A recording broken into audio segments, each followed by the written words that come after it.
And one of the questions.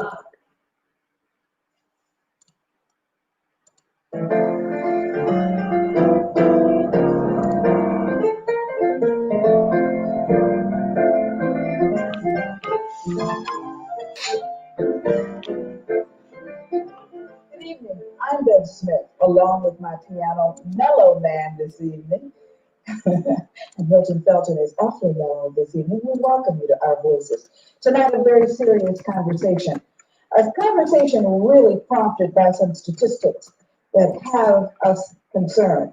Those statistics suggest that 1 out of 4 African American Black men are in jail.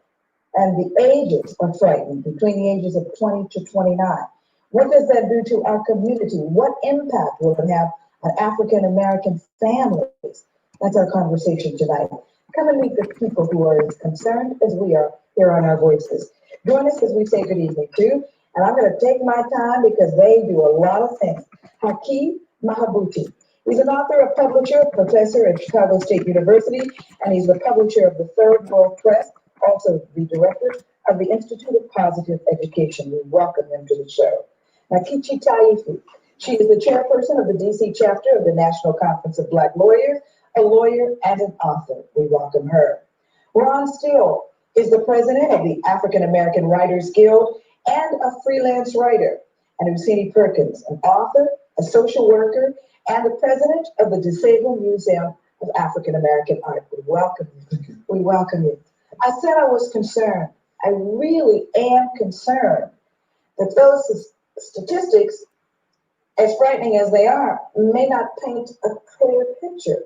And in not painting a clear picture may send out a message we don't want heard. Am I overly concerned? Is the picture clear? No, I don't think that you're overly concerned. In fact, I think that every Black person in this country should be concerned in regard to what's happening to African American men. And this is just one of the indicators, so 1 out of 4, which means that at least 1 out of 4 African American men between the ages of 18 and 24 will have some engagement, some encounter with the criminal justice system.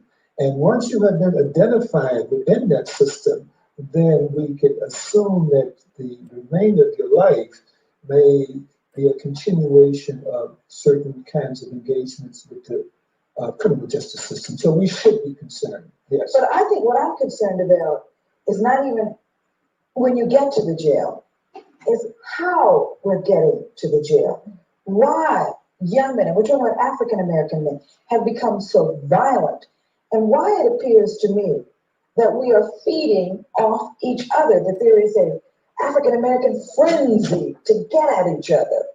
Hakeem, you were smiling. Well, this is culture. Black men do not come out of the womb killing each other, beating their wives or mates, stealing from each other. That essentially we all do, we've been taught to do. And that we have to realize that our whole association with this country has been one of violence, that we live in a very violent culture. And we have been boxed in a situation which we have very little control over.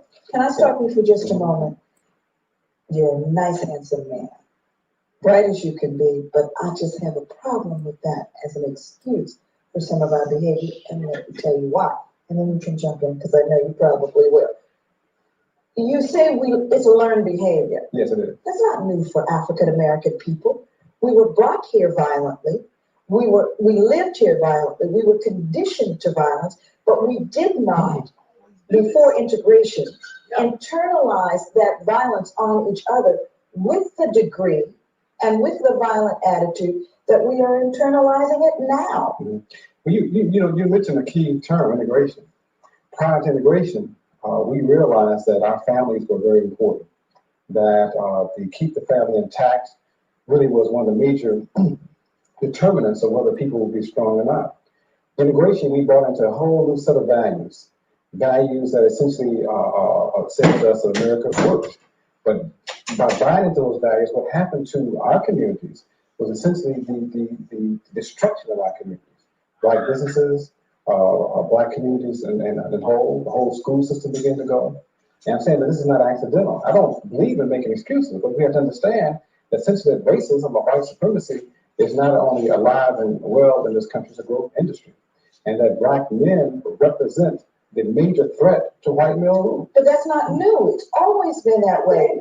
An interesting phenomenon is that these youth that we're speaking of, this age that was in the sentencing report dealing with 1 in every 4 black males, the age of between 20 and 29, these youth were born during the early 70s or the late 60s. They did not grow up during that period of time of the black pride and self-esteem and the like that many others of us grew up with. And they internalized a whole different set of values than did people who grew up during that particular time period. And I really think that that's one of the fundamental reasons why many of our youth are exhibiting some of the behavior that they're exhibiting today. And then I have to address a point. If they were not raised during that period of awareness, certainly if they were exposed to it, and how could you avoid? If you were African American in the 60s and the 70s, whether you were 2 or 20, hearing Stokely Carmichael's phrase, "Say it loud, I'm black and I'm proud." So are you saying that their parents who were a part of that period did not pass that on to them? Exactly right. That's let me identify some other factors. And I don't think it's making excuses. I do think we have to look at the factors. There's 2 segments to this.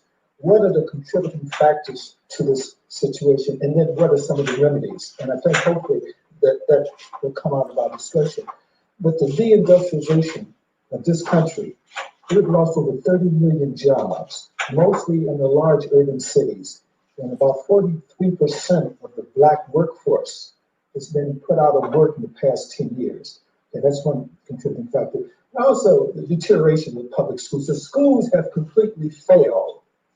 The schools have failed, and they have contributed greatly to the lack of socialization and the lack of education, lack of basic cognitive skills that kids need. The whole desocialization of youth, the disunification of the African American family, and also the debilitating health status of African Americans. These are just some of the factors that contribute to this problem. And unless we look at these factors as a whole, because you cannot identify either one as being the factor, but they cannot be We have ignored. to take a break. Well, let's do this. Let's take a break. Let's get you involved. And how do you do that? Well, you just pick up your phone and dial 1-800-344-BETV. 1-800-344-BETV. We're talking about you tonight, and we want you to lift your voices. If you're close to us here in the Virginia, Maryland, and Washington area code 202-636-2060. We'll take a break. And when we return, let's examine the factors that go into these startling statistics right after this.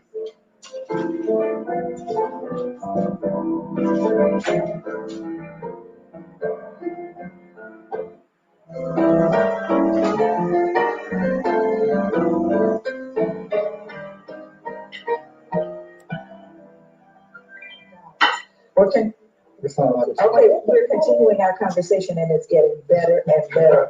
We're talking about what's happening to young people, what's happening to our African American community. And although our emphasis is on a study that came out that talked about the fact that 1 in 4 black men are endangered species, will end in jail or caught up in the system. And with the, the comparison between white women and black women, we are still in jail more than others. We're looking at why tonight, and we want you to get involved. 1-800-344-BETV. Now, during the break, I kept going like this, and like this, and like this. Go ahead. I'd like to make this comment. We should not only be concerned about those statistics, we should be alarmed and outraged. The reason for those statistics are clear. The system that we live in is designed, or for us, it is designed to be conducive. It acts almost as a magnet for our socially degenerate behavior, for the worst of us. The criminal justice system acts like a magnet, drawing us into that system. So African American parents have to be aware of this, and we have to do what we can to not only make our children aware of it, but to instill upon them a strong self-esteem. Well, what happened to that? What happened to the mother who used to say to her son, boy, don't you do that? Because if you do that, you're gonna get in trouble. And if you get in trouble and go to jail, you could die. Boy, don't you do that. When I was coming up, our parents were older. We had a support system in our community. I came up during the crust as segregation was ending. And because of segregation, although there were a lot of negative aspects, there were also some positive aspects. We looked out for each other. And we also had a family structure where parents didn't have children as teenagers. Since the 1960s, whatever feels good, do it, we've had a breakdown of our value system. You had once teenage pregnancy was taboo. In DC, there was a school set aside for teen pregnancies, for parents of teenagers who were pregnant. You did not go to the prom, you did not go to school, you went to the school. It's a part of the social fabric. I mean, there are a lot of teenagers who have children now, and you have children raising children. You don't have the support system we had. But are you suggesting, Ron, and are you suggesting that integration did that?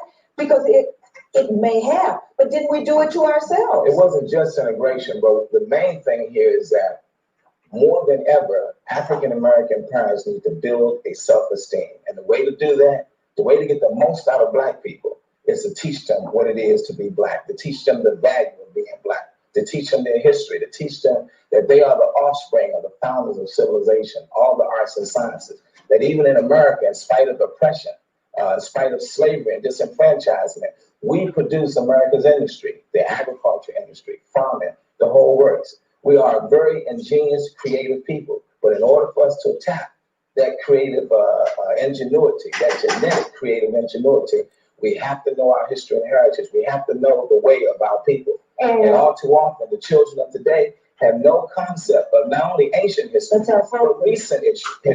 That's true.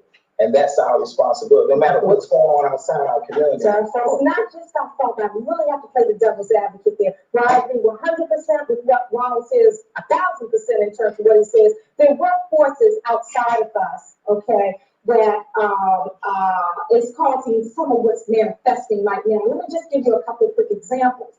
I read a book of quite a long time ago. I'm sure many of you are familiar with it, called The Godfather. And in that book, it stated, when all the dons or whatever they call it, sitting around the table dealing with how they want to deal with the country and all, the drugs, they said, the drug traffic, it was just coming up. They said, what I want to do, and this is one of the Godfathers talking, is to keep the traffic limited to the Black community, to give it to the colored.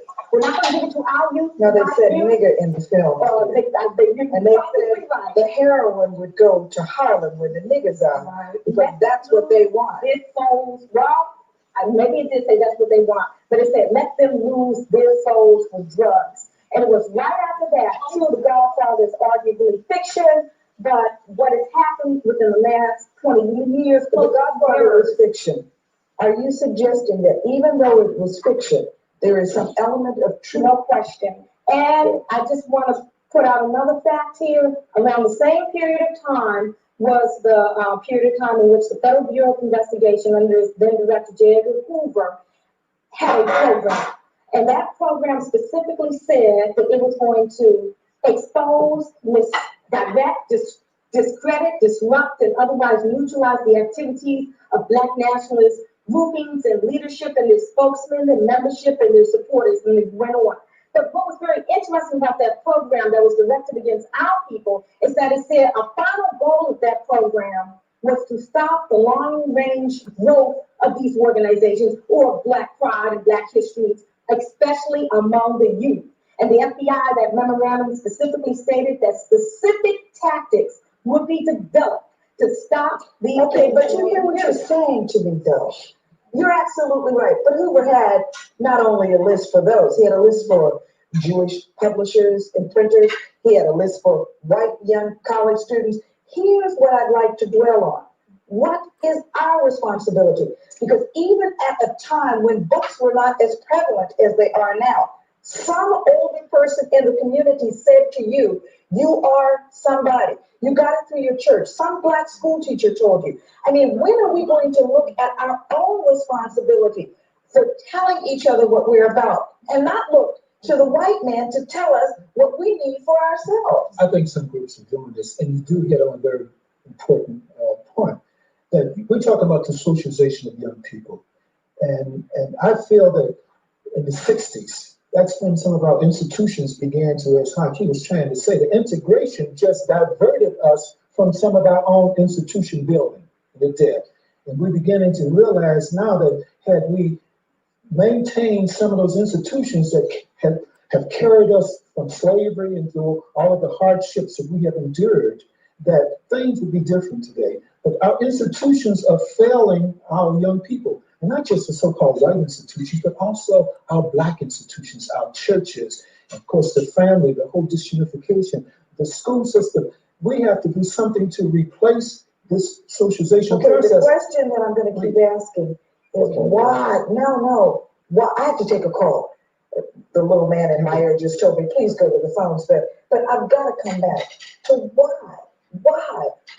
The threat against Africans who are here in America has always been there. I said during the break, forget this idea of eliminating racism. It is always going to be at the core because it's economic. Racism is economic.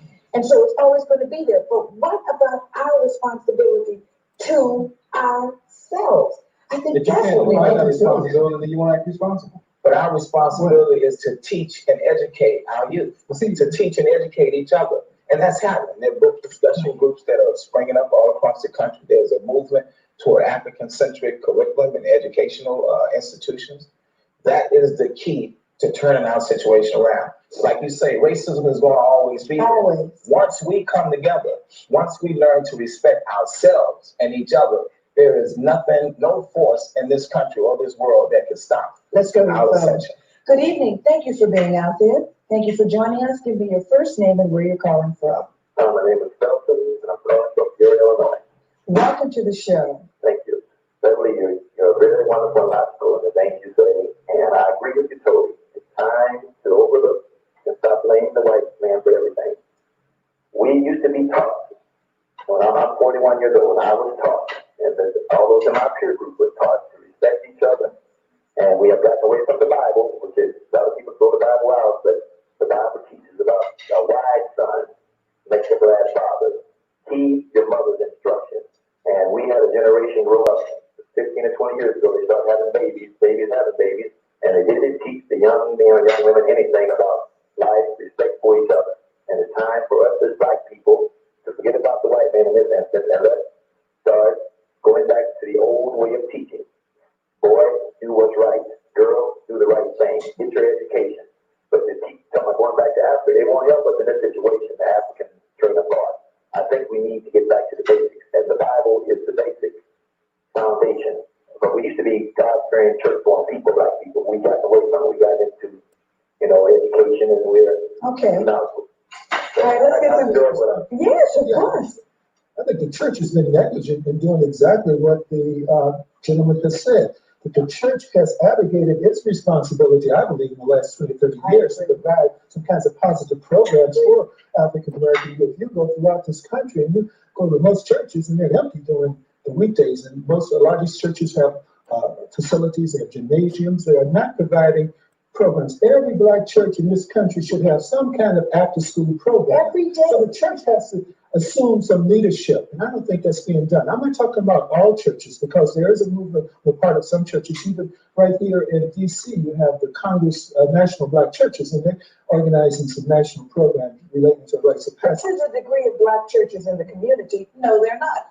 Nor is the YMCA or the Rotary Club that is Black. This Or is the what I was talking about, the Kiwanis Club that is institutions Black. failing. They're not doing it See either. that now you agree with. I'm talking about these institutions. These institutions have been failing, and we have to do something to regenerate these institutions to be more accountable to the needs of African Americans. Let's take a break. Let's take a break. And when we come back, how do we make us accountable? How do we wake up the church and the institutions right after this? And want the meal for the minister?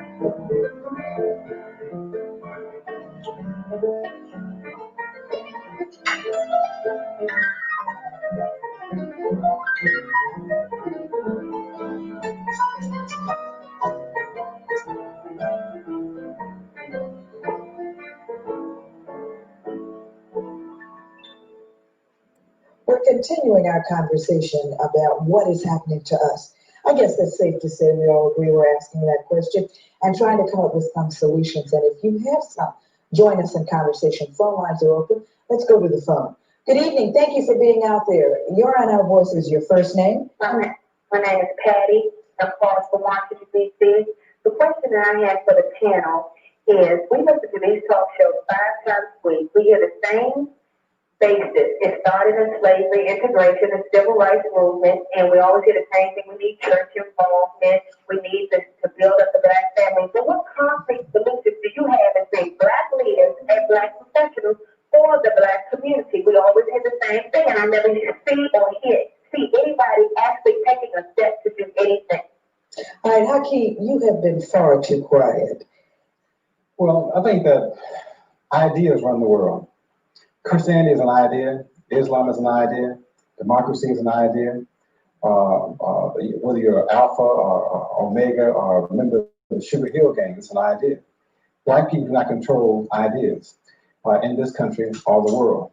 One of the major problems is that we've lost control of, say, something as simple as critical thinking.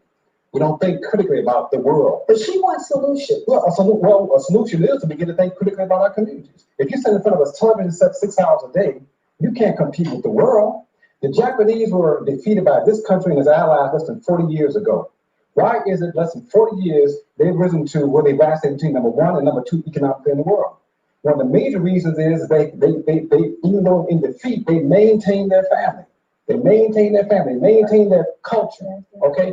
They sent their children all around the world, to a westernized world, to get the best education that was possible at that time, but their children came back. There was no brain drain.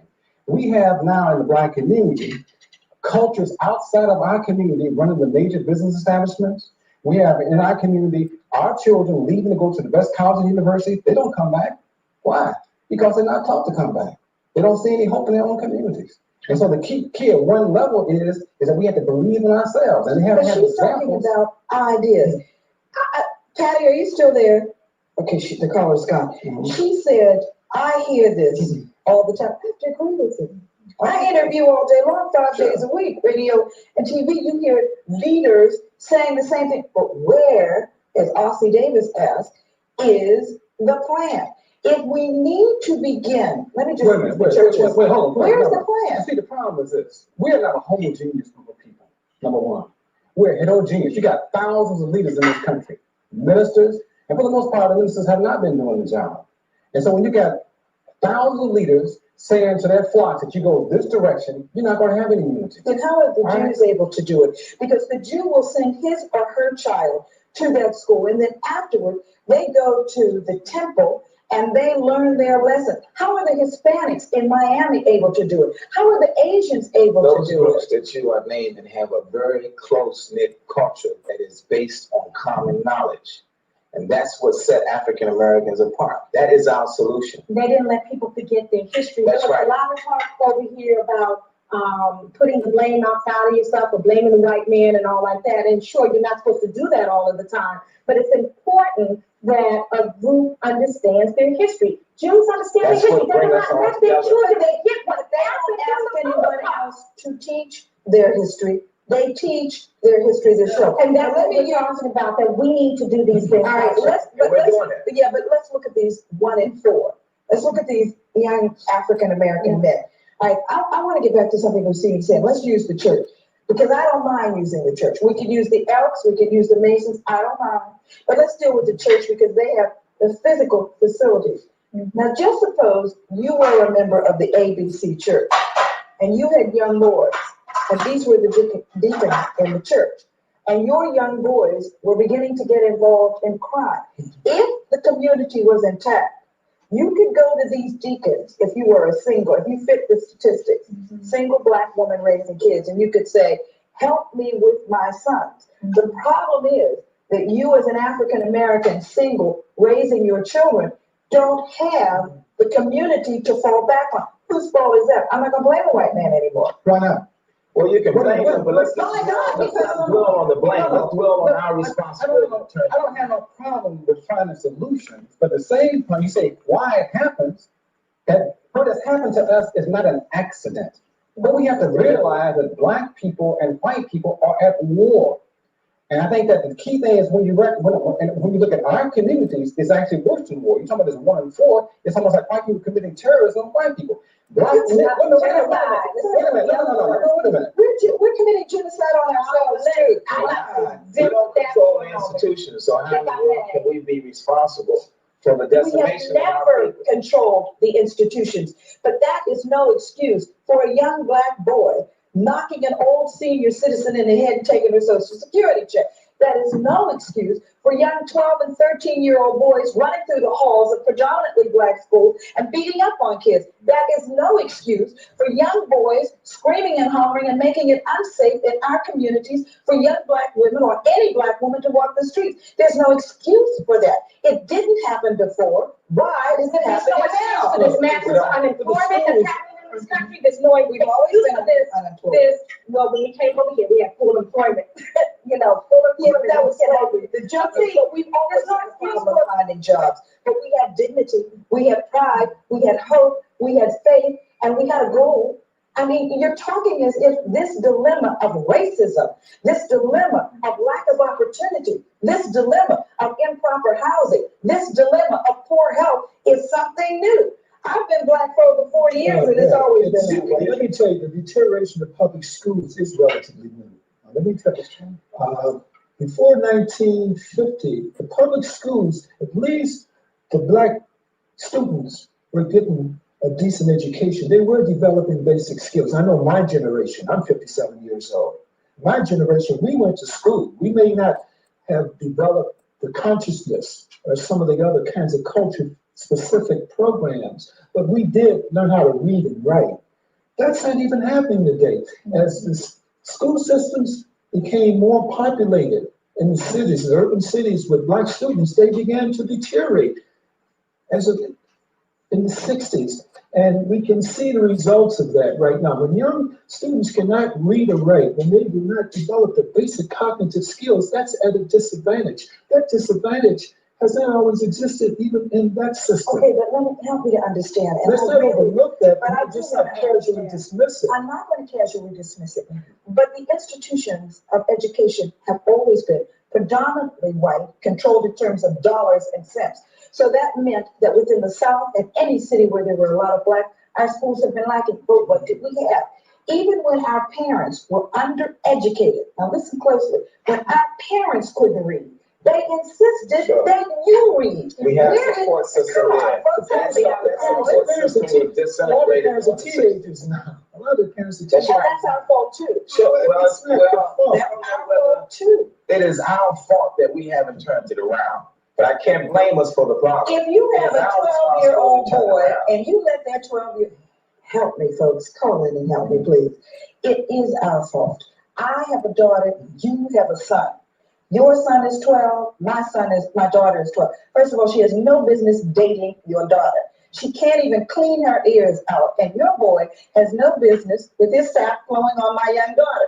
So if it happens, if you don't know where he is, if he's out in the street past a decent hour, if his grades are falling, why is it we don't want to say it's our fault? Because it is our fault. To some extent, I agree with you. But let's get back to the root of the matter. You're talking about the leaves on the tree. Let's get back to the root of the tree. When African Americans are re-educated about their history and heritage, it will bring about a natural rejuvenation of their behavior. All too often, we talk about a lot of the problems that we have, which are symptomatic of our ignorance of who we are. Once we become educated about our rich heritage and history, and we're not talking about going back to Africa, but we're talking about learning what it is to be black. Once you learn what it is to be black, you realize you have a higher calling in life. And no matter what goes on outside of your community, targeted to your disintegration, you see beyond that. I mean, my own life is an example. Without getting too personal, there was a time when I was on the wrong track. I didn't listen to anyone, and I did whatever felt good. But I read a book entitled The Autobiography of Malcolm X, and that helped explain a lot of the questions that I had about society around me. And from Malcolm X, I went on to study more books, the works of Asa Hilliard, Dr. John Henry Clark, and more. And that bolstered my self-esteem. I began to realize that I am from a very ingenious, creative stock of people. And one of the primary reasons why we misbehave is because we don't realize that. We go to an educational institution that tells us that white people have created and developed everything and black Okay, people haven't. but a lot of the So you reason- have a poor self-esteem, and then you got white media that is constantly but it innovating never treated with you negative kindly. self-images. It never treated you kindly. Why is it you expect the master to be kind to the slave? The white media never treated you I kindly. don't expect them to. Okay, so Our here's what, where is the responsibility? Yes, knowing who you are. Yes. But along with that knowledge came responsibility. Your someone told you way back then. I read Man Child in the Promised Land, Richard Wright, Black Boy, the whole thing, Native Son. But somewhere there was a mother and a father. Somewhere there was a community. Somewhere where there was It's not responsibility. there like it used to be. So how do we get it back? Or can we get it back? Through common knowledge, we have to go back to who we are. Do you agree? I think that's very important. I think I still think that we need to socializing young people today within our community should be a collective responsibility. Even in terms of two-parent families, it is difficult to raise a child. I think that we have to assume a collective responsibility. The church, the social service agency, all of the institutions in that community need to share with the socialization of young people. That's not happening. All right, let me do this. I'm gonna give you a chance, but I've been told I have to go to this phone call because they've been waiting. Then we'll take a break, and when we come back, I'll start with you on the socialization. Because I'm gonna tell you something. I want to know how you're gonna do that with one of these young brothers who is angry and harsh and mad and out to get you. Good evening. Thank you for being out there. You're on Our Voices. Your first name and where you're calling from. Okay, I'm Greg. I'm calling from Kalamazoo, Michigan. I'm calling in regards to the statistics about the 20 through 29-year-old males. I am in that same age bracket. I feel that where it's coming from is we don't have the same prevalence of black leaders like the generations before us. The generations before us had to struggle and try to get somewhere. And right after Malcolm and Martin were assassinated, we no longer, our society, black society was like in a limbo. And we no longer had the leadership among black men to push us forward and give us something to look forward to, a role model to follow. And from there, we just kind of like looked around and saw things like, we had men going out to buy cars, and that was like our status. And church. Our priorities have changed. Let me help you out. Are you saying our priorities have changed? That we no longer have the kind of leadership that you think we need to direct us? Yes, more or less. Not even our local, we don't even have the local leadership that there was before. Like new black students going to school is something to be proud about. Our things that we have to look forward to now is when we grew up, there are things like, okay, if you got a brand new Cadillac, something like that, that new status in the black community is something positive for us to look at. So when we got our chance to make the money, I'm not one of the ones that prison or anything. But you're talking about material goals have become our God. Okay. You These think, are based on material goals, so they went out and got the easiest way they could, which was selling dope and things like that. all right, that's his opinion. We'll take a break, and when we come back, we thank you for your opinion. He says materialism. He says we don't have enough leadership and voices, and we're going to talk about solutions right after this.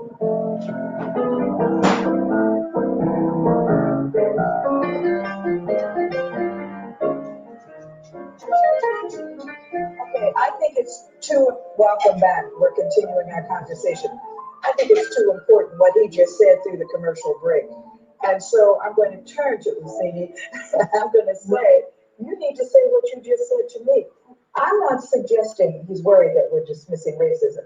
I'm not dismissing racism.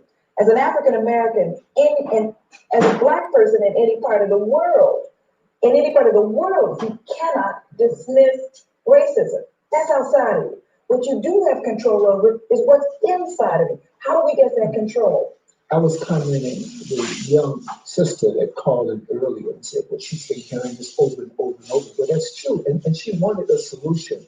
And what I was trying to indicate, there is no quick solution to this problem. And we cannot fool ourselves to think that we can come up with a quick solution. And we have to be honest enough to tell young people, this young sister that called in, there is no easy solution to this problem. I just wanted to make that statement, along with the fact that we cannot dismiss racism, because racism is alive and well, and it is still contributing to the very problems that we're having. And if we ignore that, then I think that we will be doing ourselves a disservice. It's a major contributor. If you look at all the social barriers, look at all the areas of human activity, sports, entertainment, education, business, Marriage. law enforcement. No, I'm talking about, look at these things that control our lives on a daily basis. If you're talking about, well, look, why is it that Black men, 1 in 4, are involved in some of the criminal justice system? Well, obviously, if Black men cannot find fruitful employment, they're going to go and try to find employment someplace else. The whole underground economy come into existence. All people who come to this country have been involved in the underground economy, and our underground economy kills them because of basic drugs. That's not accidental. That Black men do not come out of the womb selling drugs. That becomes the opportunity because we don't know of anything else. Now, when I say that we're at war, I think we have to be very clear that white men see Black men, especially young Black men from, say, 16 to 29, that's the warrior stage, as a major enemy, that's a major threat. White men do not fear Black women. White men and Black women are partners, Francis Kelly. When they go back home, in order for the white race to continue and develop, they have to mate with each other. Anytime the white race meet outside of the white race, they don't get white. White men do not fear Black women. That's why you see in the Black race all kind of colors. White men forcing themselves on Black women. But white men do fear Black men. So therefore, all the subsystems and systems are geared toward the subtle and open and raw destruction of Black men. You see what I'm saying? So therefore, whether it's in education, science, sports, I don't care what area, white supremacy controls. So you cannot belittle it. Okay, I'm not belittling it. Before we get to that, I'm not belittling it. There is no one who listens to us and views us right now that can deny us. But the question is, that news is not new. We have always known that you were the endangered species. No, yeah. What do you know it now? No, absolutely not. Absolutely not. What do you think a Negro is? What do you think a Negro is? Why don't you think we've known it though? Half the people in our community cannot even articulate how we got to this land, other than saying slavery. Most of the people in the Black community don't even understand what has happened in terms of the Black Holocaust, the African American Holocaust. They don't even want to call it a Holocaust. Well, the point is, I mean, you go from the major historians, from Du Bois, all the way up to Chance Williams, talking about 69 million lost at one level. But the major point I'm trying to make is that essentially Black men represent the greatest threat to white male rule. And when you got that kind of threat out there, then you neutralize the threat. And so all your systems are geared toward the neutralization of the major threat, which essentially are Black men. And you do it at every level. In Chicago, all over this country, you got Black men standing on the corners. The corners are made for Black men to stand on. There's no work out there. There's no work. And so therefore, when we try to move in at every level, our legs are chopped off. So what do we do? What do? We have to re-educate our people. We have to teach them their history and their heritage. I know I sound like a parrot repeating this, but it seems like. So where do we begin? So in order for us to turn our situation around, we have to have unity, and unity is on common knowledge of yourself. Let me just get something real concrete, just real concrete, real basic. If everyone out there listening just picked up my book, picked up Hakeem's books, picked up Husseini's books, picked up Ron's articles, and read those, that would be a start. Sure. That is one start. That is one step. That gets back to ideas. It Nobody does. want to deal with ideas because the ideas is that's not the solution. But if you're not thinking in a way in which you're saying, okay, we got to look at the 90s and we got to take the 90s. If every Black father in this country said, okay, I'm going to be responsible for my children, That is an idea. All right, now how do we do There, that? there are some positive programs that are taking place, and just let me briefly identify some of them. These programs are really focusing on socialization, early socialization, because I think that unless you improve the socialization of young Black boys, you are not going to enhance the socialization of older Black men. You have to begin in the formative years. There's a program that Dr. Wade Nobles has in Copeland called HALT. And it's a program that is trying to enhance the socialization process. We talk about programs that have elders in the community. You mentioned about the deacons having a role in the church. Well, the elders assume some of that responsibility because it takes older men to raise and educate and socialize young Black boys. You have a program in Chicago, Project Image. You have a number of rites of passage programs. This is what I'm saying. Rites of passage program, realizing that young men do not become men because of a chronological or physiological development. They become young men because they are educated and nurtured by other men in terms of what manhood is. You are having such programs today throughout the country. In fact, they have a national conference dealing with rites of passage. Yes. There's over 50 rites of passage programs that are making a very positive impact on young people. We need to have more and more of them. And I indicated, you have one right here in Washington, the Congress of National Black Churches. They have programs throughout the country that are trying to enhance the socialization of Black youth through positive rites of passage programs. Okay, you said something that we don't want to slip away. And that is one solution. I want to talk about solutions because I think it's important to begin to answer her question. You said if we can make Black men responsible for their children, tell me how. One of the major problems is most of the children, fathers of these children are not men, they're boys. And therefore, the whole value system, the whole understanding of what a man is not even a part of their lexicon on a day-to-day basis. So it gets back to essentially at one level that we as men, those sitting around this table, have to take it upon it's our responsibility. I'm saying that we run a school in Chicago, and that I'm a father of all the children in the school, whether they have fathers or not. That I would not see a young man or a young girl, young boy or young girl, come by me and doing something that's incorrect. I'm going to correct them. All right, that I'm going to be responsible. So I think that we have to stop right there a minute, Hakeem. How can you do that? I'm going to be the devil's advocate. How can you do that? It is a very noble job. But again, I'm going to go back. It's not an unusual task because in the community of old, when we had a strong Black community, the elders did just that. You were very careful how you behaved in front of an elder. Role play. Young man, you're the elder. Young man is disrespecting a Black woman. You approach that young man, March 1990.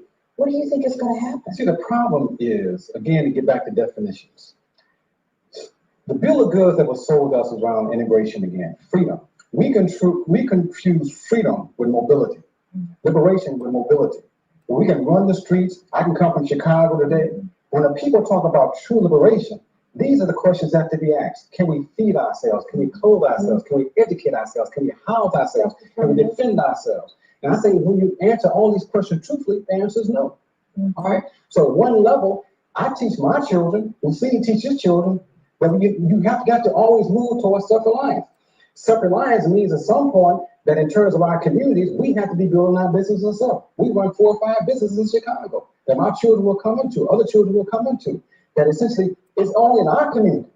That you look at you talk about the Jews are nationalists, the Polish are nationalists, the Irish are nationalists, and you see that Asians are nationalists. So therefore, they think about themselves first and foremost, but they have to be taught that. When you come out thinking that you're white, thinking that you're part of somebody else's community, they don't want you in the first place, then you're confused. And all you can get from confusion is confusion. You mean thinking that you're Black. All right, but the problem is that we are still debating, because I got a phone call the other day from a lady who said, Beth, please, when you're talking on television, do not use the term African American. Well, she says that because she doesn't know what it is to be an African. And you can't expect people to identify with Africa if they don't have any positive information about Africa. But let me give you another example. Let me give you another example. Every time you start You want to talking, hear some examples? let's do this. Every time you start talking, we have to take a break. We'll come back and we'll give you some examples his way right after this message.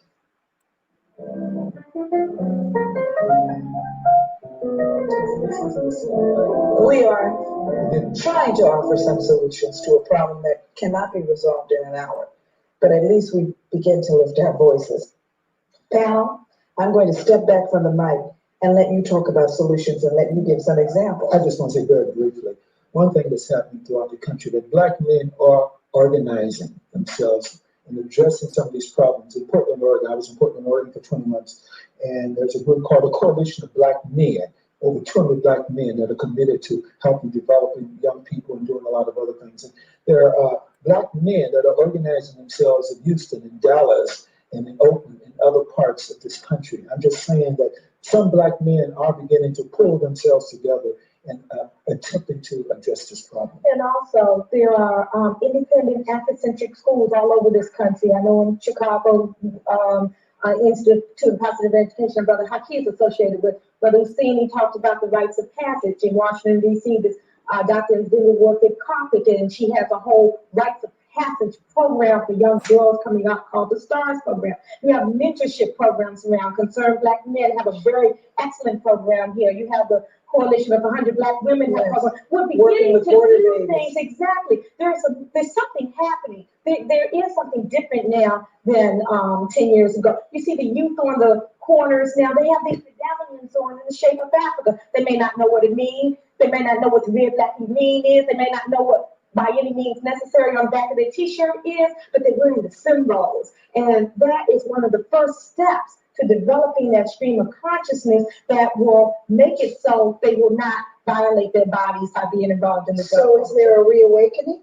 There Sure is. It's There's happening all across every social, economic, and political spectrum in our society. And that's good? That is very good. That's the first step toward unity.